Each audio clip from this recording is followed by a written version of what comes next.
그리스도 안에 사랑하는 우리 새순 가족 여러분, 여러분들은 혹시 어떤 영화, 어떤 드라마를 좋아하십니까?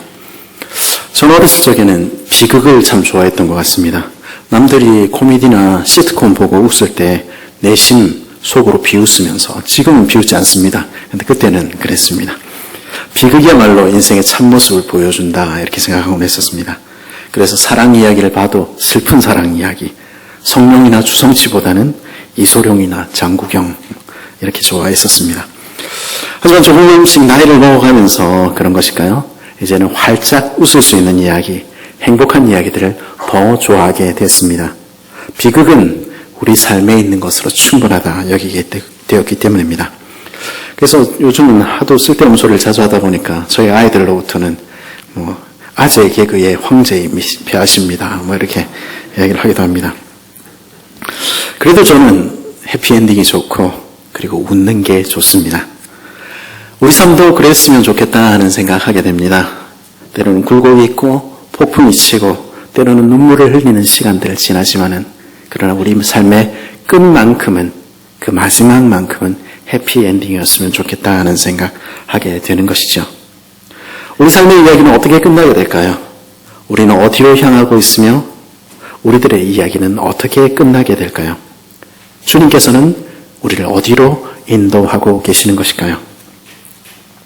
이제 아브라함의 이야기도 마지막을 향해 달려왔습니다. 이제 아브라함의 나이는 140세.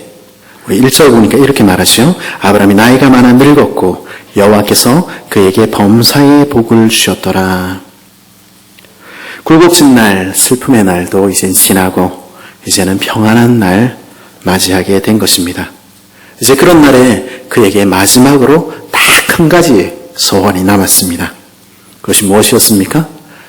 40살 먹은 우리 아들 장가 보내는 일이었습니다. 우리 아들 이삭 장가 보내고 죽어야 될 텐데, 예나 지금이나 우리 부모님들 마지막 소원은 우리 아들, 딸 장가 가서 애 낳는 것, 보는 것 아닐까 싶습니다. 어쩌면 아들의 결혼이 이렇게 늦어진 것은 그 아내 사라가 그렇게 아픈 시간들을 보냈기 때문일지도 모르겠습니다. 그리고 아내가 죽고 나서 그들 모두는 마음을 정리할 시간 또 필요했을 것입니다. 그렇게 3년이 또 지났습니다. 이제는 더 이상 결혼을 늦출 수 없는 나이가 된 것 같습니다.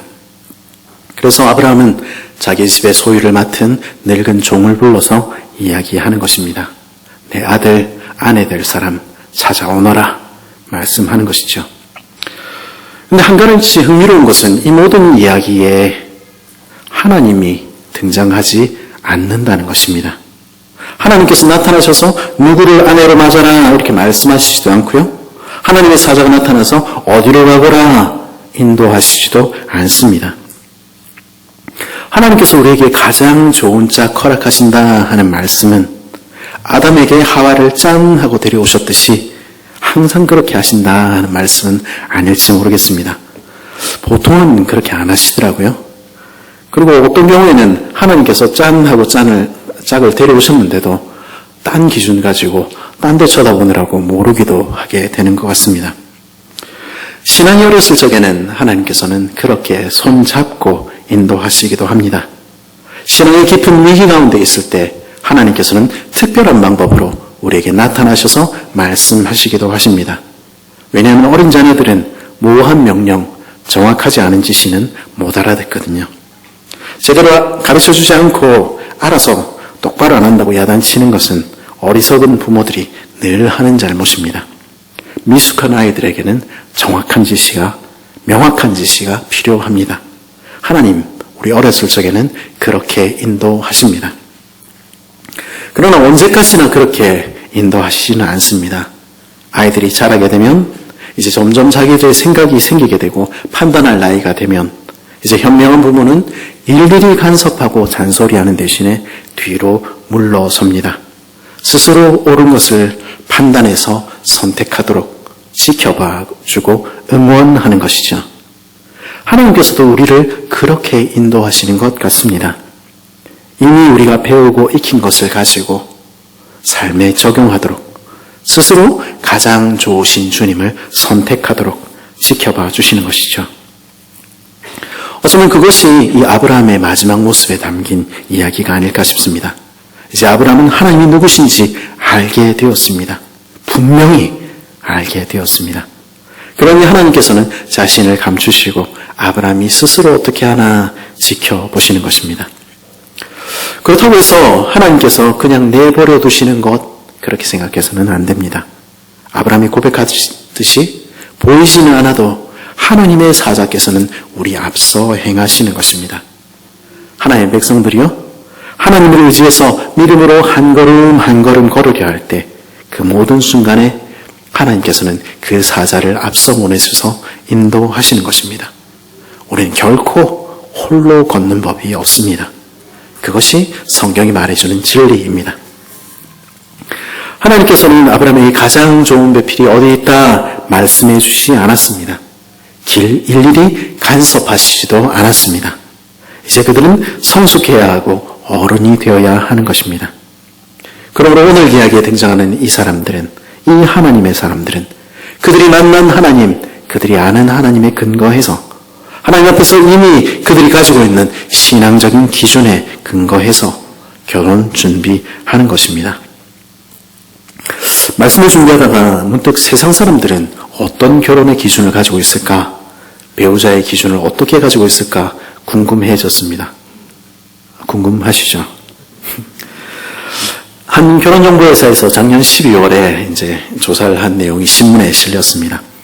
그 조사한 바에 따르면 대한민국 남성이 선호하는 배우자는 공무원이나 공기업에 다니는, 연봉은 3천만 원 이상 6천만 원 이하의, 자산은 1억에서 3억 정도 가진, 신장은 160에서 165 정도 되는, 1살에서 4살 연하의 대졸 여성이라고 나왔습니다.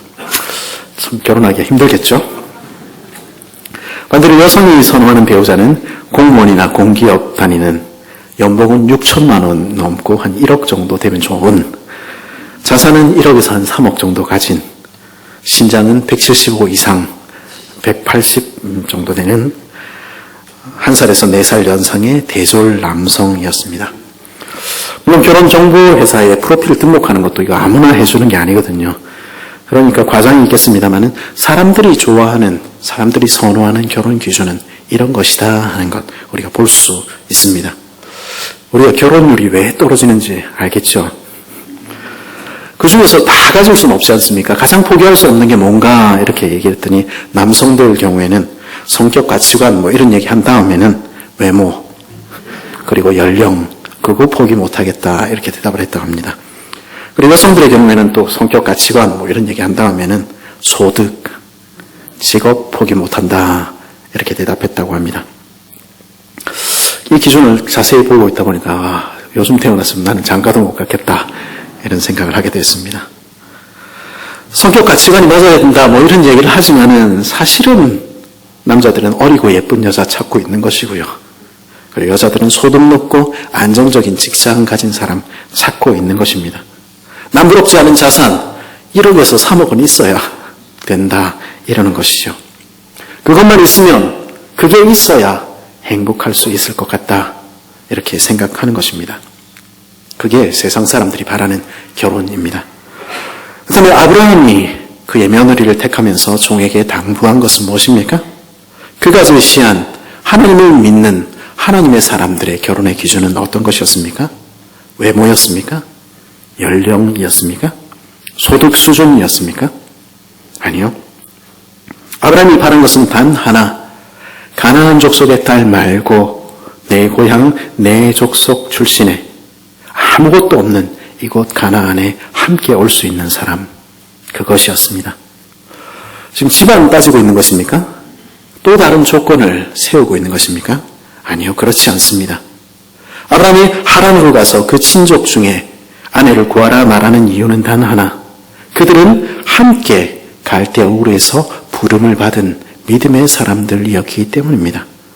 그들은 먼 옛날 하나님의 부름을 받고 함께 떠난 믿음의 동지들이었습니다. 아브라함은 지금 하나님을 사랑할 줄 아는 며느리 찾고 있는 것입니다. 이삭의 배우자는 하늘 본향을 향해서 함께 걸어갈 수 있는 사람이어야 한다고 그것 이야기하고 있는 것입니다. 이 사실은 8절에 만일 여자가 너를 따라오려고 하지 아니하면 나의 이 맹세가 너와 상관이 없나니 오직 내 아들을 데리고 그리 가지 말지니라 하는 아브라함의 말에서 분명해집니다. 하나님 백성의 결혼은 어떤 것입니까? 단지 한 남자와 한 여자의 결합이 아닙니다. 이 정도는 돼야 그거 찾는 것 아닙니다. 결혼 자체가 목적도 아닌 것입니다. 더 중요한 것이 우리에게는 있다는 것입니다. 그것은 무엇입니까? 하나님을 사랑하는 남편과 하나님을 사랑하는 아내가 만나서 그들이 한 몸 되어서 한 길 걸어가는 것입니다. 그들이 혼자서 주님 사랑할 때보다 둘이 되어서 주님을 더 사랑하게 되는 것입니다. 그 목적 위해서 우리는 부름받은 것입니다. 이 땅에서 하나님을 사랑하며 살며 하늘 본향 향해서 걸어가는 나그네로 우리는 부름받은 것입니다. 그 부름 쫓아서 걸어가는 그 길에 한 마음 되지 못하고는 한 신앙 갖지 못하고는 힘든 것입니다. 그래서 지금 아브라함은 뭐라고 얘기하고 있습니까? 그런 며느리감 없으면 마흔 먹은 내 아들 이삭 결혼 안 해도 좋다. 그렇게 이야기하는 것입니다. 그것이 이 상황에서 하나밖에 없는 아들을 두고 이 늙은 아브라함이 선택한 길이었습니다. 하나님을 정말로 누구보다 사랑하는 사람들은 하나님 사랑하는 사람을 찾는 것입니다. 그것이 아브라함이 선택한 정한 하나님의 사람들의 누구도 포기할 수 없는 결혼의 조건이었습니다. 아브라함은 이 조건을 가진 며느리를 구하는 임무를 한 늙은 종에게 부탁합니다. 거의 미션 임파서블에 가까운 임무죠. 돈 좀 있어도 집도 없고 졸도 없고 그렇게 평생 나그네로 사는 삶을 누가 원하겠습니까? 이 임무를 맡은 늙은 종은 어쩌면 과거에 아브라함의 후계자로 선택될 뻔했던 다메섹 사람 엘리에셀일지 모르겠습니다. 그가 아닐지라도 그는 아브라함과 평생을 함께 보낸 늙은 종이었습니다. 그리고요, 아브라함은 그의 모든 소유를 이 사람에게 맡길 만큼 신뢰하는 사람이었습니다. 아브라함은 이 일에 있어서도 그 사람의 선택을 믿겠다 말하는 것입니다. 하나님을 의뢰하는 것이죠. 아브라함이 부탁을 받은 이 늙은 종은 낙타 10마리 이끌고 1000km 아침에 구글 맵으로 재봤습니다. 1108km 나오더라고요. 그 길을 여행해 가는 것입니다. 몇 주간의 여행 끝에 나홀의 성에 도착한 이 종의 기도가 12절에 등장합니다. 우리 12절 말씀 같이 한번 읽어볼까요? 시작.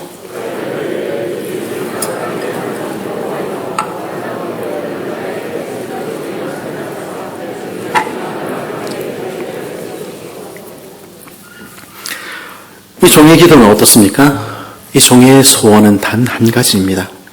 하나님, 내 주인 아브라함에게 은혜 베풀어 주십시오. 가장 선한 길로 내 주인 인도해 주십시오. 종의 기도입니다. 이 종의 기도 가운데 우리는 이 사람이 얼마나 아브라함을 사랑하는지 우리 볼 수 있게 되는 것입니다. 일반적으로 종들이 주인을 사랑하겠습니까? 주인이 보는 앞에서는 목숨이라도 내어놓을 듯이 하지만은 뒤돌아서는 딴소리 하는 것이 일반적인 종들의 모습 아니겠습니까? 오늘 우리 직장이라고 다르겠습니까? 윗사람들을 마음으로부터 존경하는 직장인 몇이나 되겠습니까? 직장 상사를 위하여 오늘 기도했다 이러는 분 몇이나 될까요? 근데 이 종은 그렇게 하고 있는 것입니다. 이 아브라함의 종의 사랑은 역으로 그 주인 아브라함이 어떤 사람이었는지 우리에게 알려주는 듯 싶기도 합니다. 사실 우리를 가장 잘 아는 사람들은 누굽니까? 가장 가까운 사람들, 날마다 일상을 같이 하는 직장 동료들, 교회 밖 이웃들, 그 사람들이 우리가 누구인지 잘 아는 것이죠. 그 사람들이 오늘 우리를 향해서 우리에 대해서 무엇이라고 이야기하고 있습니까? 아브라함의 삶을 가장 가까이서 지켜보던 평생을 함께한 이 늙은 종은 그를 사랑했고 그의 복을 바라고 있는 것입니다. 그리고 그를 위하여 간절히 기도하고 있는 것입니다. 이런 삶이라면 아브라함의 삶, 이 삶보다 더 보람차고 더 복된 삶이 어디 있을까요? 이 늙은 종의 충성은 거기서 멈추지 않습니다. 이 아브라함의 대리자로서 이 모든 소유를 마음대로 할 수 있는 권리를 가진 사람으로서 부두엘의 집안에서 큰 대접받을 수 있었습니다. 그리고 실제로 이 리브가의 오빠 라반은 열흘 이상 당신 대접해야 우리 떠나보내겠다 이렇게 이야기한 것입니다. 그런데 이 종은 그 모든 대접을 거절합니다. 그리고 그 앞에 놓인 음식 먹기 전에 할 일이 있다는 것입니다. 대접받는 일보다 더 중요한 일이 있다고 고백합니다. 그것은 무엇입니까? 내 주인이 맡긴 사명이 내 목숨보다 더 중요하다는 것입니다. 33절, 34절은 뭐라고 얘기합니까? 그 앞에 음식을 베푸니 그 사람이 이르되 내가 내 일을 진술하기 전에는 먹지 아니하겠나이다. 라반이 이르되 말하소서. 그가 이르되 나는 아브라함의 종이니이다. 그가 종인 것 아는 사람 여기 아무도 없습니다. 그렇죠? 거기서도 뭐라고 얘기합니까? 나는 아브라함의 종입니다. 이렇게 말한 것입니다. 나는 어디 있으나 내 주인 아브라함의 종입니다. 이런 모습은 초지일관 계속됩니다. 그는 리브가를 만나는 과정에서 함께 하신 하나님의 역사를 진술한 다음에 이렇게 말합니다. 이제 당신들이 인자함과 진실함으로 내 주인 대접하려거든 내게 알게 해주시고 그렇지 아니할지라도 내게 알게 해주셔서 내가 우로든지 좌로든지 행하게 하소서. 그 임무를 완수하고서야 하나님께 감사 기도드리고 이제 밥숟갈 뜨기 시작하는 것입니다. 그리고 그 밤에 도착해서 저녁 한 끼 먹었는데 그 임무 마치자마자 대접을 받기는커녕 그 다음날 아침부터 일어나서 주인에게 이 기쁜 소식을 전하러 돌아가야 되겠다고 이야기하는 것입니다. 이상한 사람이죠. 그렇죠? 몇 주간 와가지고 저녁 한 끼 먹고 그 다음날 아침에 지금 돌아간다는 것입니다. 왜 그렇습니까? 그에게 가장 중요한 것은 주인과 주인이 맡긴 사명이기 때문입니다. 그래서 그렇게 하는 겁니다. 그러나 우리 주님 말씀하신 것처럼 자기 일을 마친 후에 나는 무익한 종이라 말하는 그런 충직한 종이었습니다. 그러기에 그는 주인의 잔치에 참여할 권리를 가지는 것입니다. 이런 이 종의 충직함은 어디서부터 나온 것입니까? 그것은 아마도 그가 그 주인 아브라함을 통해 알게 된 하나님께로부터 말미암았을 것입니다. 아브라함만이 아니라 이 늙은 종도 하나님의 사람이었던 것입니다. 하나님의 사람들은요, 하나님과 동행하는 사람들은요, 하나님을 닮게 되어 있습니다. 그리고 그 하나님의 사람들은요, 그 주변의 사람들에게 영향을 미치기 마련입니다. 그것이 이 사람들에게 일어난 일이었습니다. 이 종은요, 세월과 함께 그 주인 아브라함을 닮아갔고요, 그리고 그 주인인 하나님을 알게 되었습니다. 그래서 그 스스로도 이제는 주인을 위하여 복 빌어주며 주인을 위하여 가장 좋은 것이 무엇인지 구하는 그런 사람 된 것입니다. 그는 하나님의 마음을 아는, 하나님의 뜻을 구하는 그런 사람, 하나님의 사람 된 것입니다. 아브라함의 늙은 종의 기도에서 이 종은 그가 키워왔던 조카 같은 이삭, 그러나 이제 내 주인이 된 이삭을 위하여 이런 아내 해주십시오 하고 충심을 다해 기도합니다. 결혼의 조건을 하나님께 내어 미는 것이죠. 그것이 13절, 14절입니다. 우리 같이 한번 읽어볼까요? 13, 14절 같이 한번 읽어보겠습니다. 시작.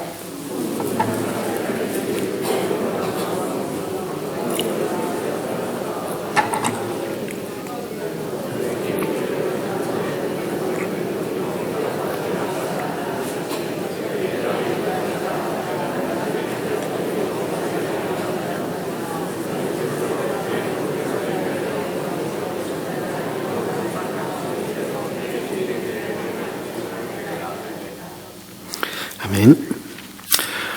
당시에 낯선 나그네를 적대시하는 세상 속에서 나그네에게 물 한 바가지 퍼주는 것 쉽지 않은 일이었습니다. 더군다나 낙타에게까지 물을 준다? 이건 도무지 있을 수 없는 일인 것입니다. 근데 종은 왜 그런 조건을 달고 있습니까? 이 종은 어떤 사람을 구하고 있는 것입니까? 어쩌면 이 종은 평생에 나그네를 섬겼던, 행인들을 섬겼던 그 주인 아브라함과 사라의 모습을 떠올렸을지 모르겠습니다. 그 속에서 발견한 하나님의 모습을 떠올린 것입니다. 이제 언약의 가문의 여주인이 될 사람은, 세상에 복을 흘려보내야 될 어머니가 될 사람은 그런 모습이 있어야 되지 않을까 생각한 것입니다. 만일 이런 세상 속에서 물 달라 하는 나그네에게 물을 떠서 줄 수 있는 긍휼이 있는 여인이라면, 그의 낙타에까지 물을 마시게 할 수 있는 인애가 넘치는 여인이라면 그 사람은 분명히 하나님께서 준비해 놓으신 배필이라는 것입니다. 왜냐하면 하나님의 성품이 아니고서는 그럴 수 없는 일이기 때문입니다. 하나님으로 말미암지 않고는 낯선 이웃조차 내 이웃으로 받아들여서 사랑하고 섬기는 일, 있을 수 없는 일이기 때문입니다. 그래서 이 종은 다른 무엇보다도 인애가 넘치는 이 찾고 있는 것입니다.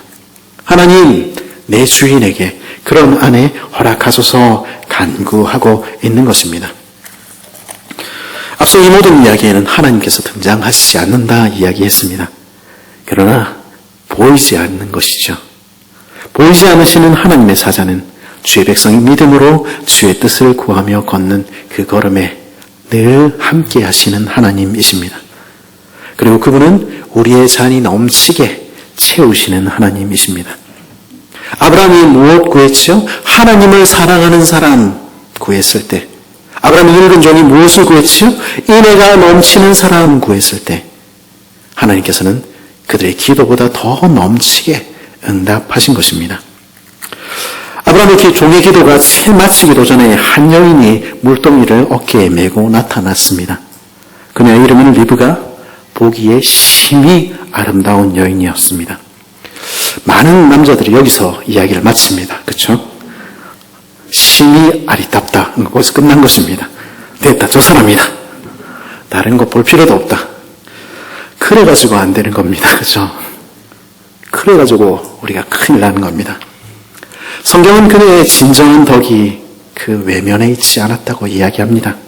그녀는 그 외면이 아름다웠지만 그보다 훨씬 더 아름다운 내면의 아름다움이, 그보다 훨씬 더 아름다운 그 성품의 아름다움이 있었다고 말해 주는 것입니다. 그거 볼 줄 알아야 진짜 장가를 잘 가는 것입니다. 그렇죠?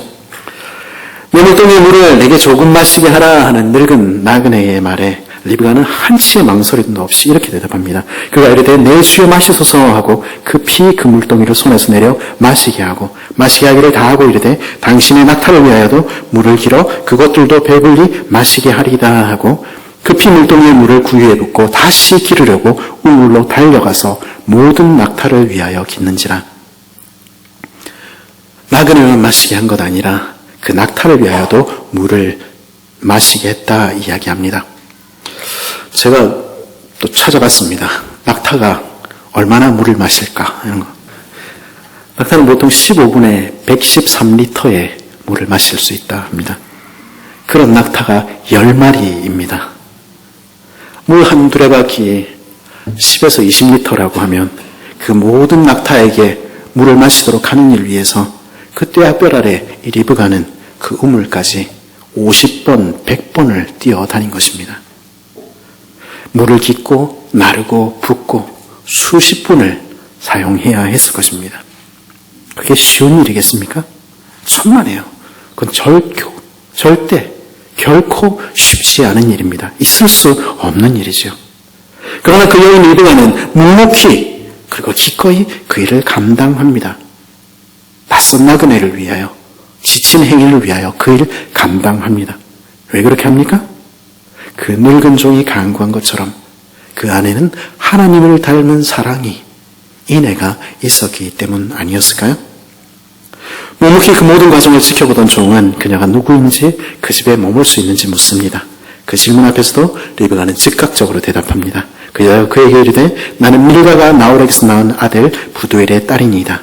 또 이르되 우리에게 집과 사료가 족하며 유숙할 곳도 있나이다. 아브라함과 종이 바라던 대로 주의 부름을 따라 떠나왔던 나그네 믿음의 가정의 출신이었습니다. 그리고 기꺼이 손님을 대접할 준비가 되어 있는 사람이었습니다. 그 늙은 종은 그 앞에서 하나님께서 얼마나 놀라운 분이신지, 하나님께서 우리 기도를 얼마나 넘치게 부으시는 분이신지 경배하지 않을 수 없었습니다.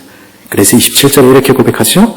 이르되 나의 주인 아브라함의 하나님 여호와를 찬송하나이다.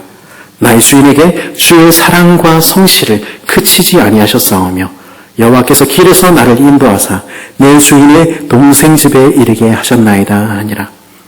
하나님의 선하심과 인자하심이 주의 백성들을 항상 따른다고, 하나님의 인도하심이 얼마나 대단한지 모르겠다고 그는 고백할 수밖에 없었던 것입니다. 그런데요, 정말 대단한 장면은 아직 남아 있습니다. 이 리브가는요, 단지 예쁘기만 한 여인이 아니라, 성격만 좋은 여인이 아니라 인애가 넘치는 여인이었죠. 근데 거기서 이 여인은 한 걸음 더 나아갑니다. 그녀는요, 하나님의 부르심 앞에서 즉각 순종하는 믿음으로 길을 떠나는 여인이었습니다. 56절에서 그 사람이 그들에게 이르되 나를 만류하지 마소서 여호와께서 내게 형통한 길을 주셨으니 나를 보내어 내 주인에게로 돌아가게 하소서. 이렇게 말하니까 그들이 이르되 우리가 소녀를 불러 그에게 물으리라 하고 리브가를 불러 그에게 이르되 내가 이 사람과 함께 가느냐 이렇게 묻습니다. 그런데 그 부름 앞에서 리브가는 지체하지 않고 이렇게 대답합니다. 그가 대답하게 가겠나이다. 하나님께서 나를 부르셨다면 나 가겠다는 것입니다. 리브가는 뒤도 돌아보지 않고 떠나겠다는 것입니다. 아브라함이 그랬듯이, 사라가 그랬듯이 본토 친척 아비집을 떠나 하나님께서 지시하는 땅으로 기꺼이 가겠다는 것입니다. 좀 더 머물라는, 좀 더 누리라는 그 친척들의 말을 뒤로 하고 모든 것을 버리고 주를 좇은 것입니다. 이제 그러면 다시 돌아올 수 있습니까? 한 번도, 평생에 한 번도 다시 돌아오지 못했습니다. 아무것도 보장된 것이 없는 삶입니다. 그러나 그 길로 기꺼이 나아가는 것입니다. 신앙의 가정 출신이 중요할 수 있습니다. 그러나 더 중요한 것은 있습니다. 그것은 자신의 믿음인 것입니다. 주께서 부르실 때에 떠날 수 있는 사람인가? 리브가는 그 대답을 통해서 자신이 하나님을 가장 사랑하는 사람임을, 그 부모보다, 그 형제보다, 모든 것보다 하나님을 가장 사랑하는 사람임을 증명한 것입니다. 온 세상을 주께 돌아오시게 하겠다는 하나님 아버지의 그 위대한 꿈에 그녀의 마음도 같이 한 것입니다. 그것 위해서 자신을 드린 것입니다. 천만인의 어머니가 되는 그 일을 위하여, 그들을 가슴에 품는 그 일을 위하여 기꺼이 길을 떠난 것입니다. 그런 사람이 바로 리브가였습니다. 정말 상상할 수도 없이 멋진 여인 아닙니까? 이런 사람을 만나야 되는 것입니다. 그렇죠? 이런 사람들이 모여서 오늘 이야기를 만들어냅니다. 아브라함의 마지막 장면은 어떻습니까? 이삭과 리브가가 만나 결혼하는 장면으로 끝이 납니다. 들에 나가서 묵상하던 이삭, 하나님의 말씀을 기억하며 하나님의 뜻이 내 삶에 어떻게 이루어질까 어쩌면 고민했을지 모르겠습니다. 그런 이삭과 본토 친척 아비집을 떠난 리브가가 서로 만난 것입니다. 하나님을 사랑하는 사람과 하나님을 사랑하는 사람이 서로 만나서 서로 안에 일하신 하나님을 발견하고 기뻐한 것입니다. 그리고 그들이 서로 사랑하고 또 사랑한 것입니다. 그 아름다운 결혼의 광경으로 그들의 이야기는 마치는 것입니다. 그리고 사라는 죽었지만 아브라함은 늙었고 이제 죽을 것이지만 그러나 그 나라는, 그 언약은 계속해서 이어져 가는 것입니다. 이 이야기는 단지 한 사람의 결혼 이야기이겠습니까? 아니요. 그것을 넘어선 하나님 사람들의 사랑 이야기, 인애 이야기입니다. 이들 이야기 가운데는 하나님을 사랑하는 사람들의 이야기가, 서로를 사랑하는 사람들의 이야기가 가득한 것입니다. 우리는 이 모습 가운데서 하나님께서 우리를 어디로 인도하려고 하시는지 비추어 볼 수 있습니다. 각자 하나님의 부름을 받아 다듬어지고 다듬어져서 하나님의 아름다운 가족 되게 하시는 것, 하나님의 아름다운 공동체 되게 하시는 것, 인애가 넘치는 곳 되게 하시는 것, 거기 우리 아버지의 꿈이 있는 것입니다.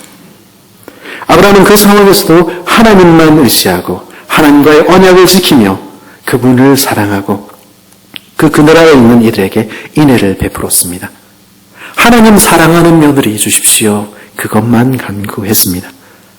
그 늙은 종은요, 그 주인을 사랑하며 주인의 행복만을 바라고 나는 무익한 종이라 고백하며 그 주인의 마음을 시원케 하는 일 위해서 애썼습니다. 더 나아가 그 주인을 닮아 주인의 집에 하나님 인애 베풀어 주옵소서 간구하며 인애가 넘치는 이 우리 주인에게 허락하시기를 구한 것입니다. 그것이 그들이 바란 전부였습니다. 하나님을 사랑하는 리브가는 그 지친 나그네와 그 낙타들에게 인애를 베풀고 그 시아버지와 시어머니가 그랬듯이 본토 친척 아버지 집을 떠나 하나님 지시할 땅을 향해 떠나가는 것입니다. 주의 나라와 그 뜻이 어디 있는지 구하던 묵상의 사람 이삭은 그 아내 리브가를 아내로 맞아 사랑하고 또 사랑하며 섬기며 그렇게 사는 것입니다. 그게 아브라함 이야기, 이제까지 끌어왔던 이야기의 마지막 엔딩입니다. 그게 그들의 삶의 결론입니다. 아버지, 내 많이 고생했습니다. 아버지, 내 이만하면 잘 살았지. 우리 기억하죠? 아브라함 정도 되면 그렇게 고백할 수 있는 것입니다. 하늘 아버지께서는 그래, 니 잘 살았다 말씀하시지 않았을까요? 그리고 그 모습을 보여주시며 우리 앞에 들어서 지금 자랑하고 계시는 것입니다. 아브라함은 이렇게 살더라. 그래서 그 결말이 이렇게 되더라. 너희들도 이런 삶 살면 좋지 않겠니? 그러면 내가 너희에게도 이런 모습, 이런 엔딩 주지 않겠니? 말씀하신 것입니다. 그리스도에서 안에 사랑하는 세상 가족 여러분, 이것이 하나님께서 주만 의지하는 자들에게, 주를 의지하여 평생 하나님만 사랑하며 살아온 사람들에게 주시는 복입니다. 이 하나님의 사람들의 사랑 이야기로, 이들의 인애 이야기로 하나님의 이야기의 마지막은, 아브라함의 이야기의 마지막은 가득 채워져 있는 것입니다. 우리 마지막 모습이 이렇다면 얼마나 좋겠습니까? 하나님을 사랑하고 인애를 베푸는 것이 우리 삶에 가득 넘친다면 얼마나 좋겠습니까? 우리 공동체가 이런 모습이라면 얼마나 좋겠습니까? 서로를 사랑하고 사랑해서 서로에게 복 빌어주며 서로를 위하여 기도하며 서로의 모습 가운데 발견한 하나님을 닮아가는 그러한 공동체 되면 얼마나 좋겠습니까? 주와 함께 걸을 때, 주님을 가장 귀히 여길 때, 주님을 사랑하며 서로 사랑하며 오늘을 살아갈 때 주께서는 주 안에 있는 우리에게 그런 복 허락하시는 것입니다. 내 앞길 멀고 험해도 나 주님만 따라가리 찬송하며 오늘도 주님을 따라 사랑하며 주님을 닮아 인애하며 살아가는 이들에게 주님 그런 복 허락하시는 것입니다. 그런 모습이 우리의 마지막 엔딩 되기를 간절히 바랍니다. 우리 같이 한번 기도하겠습니다.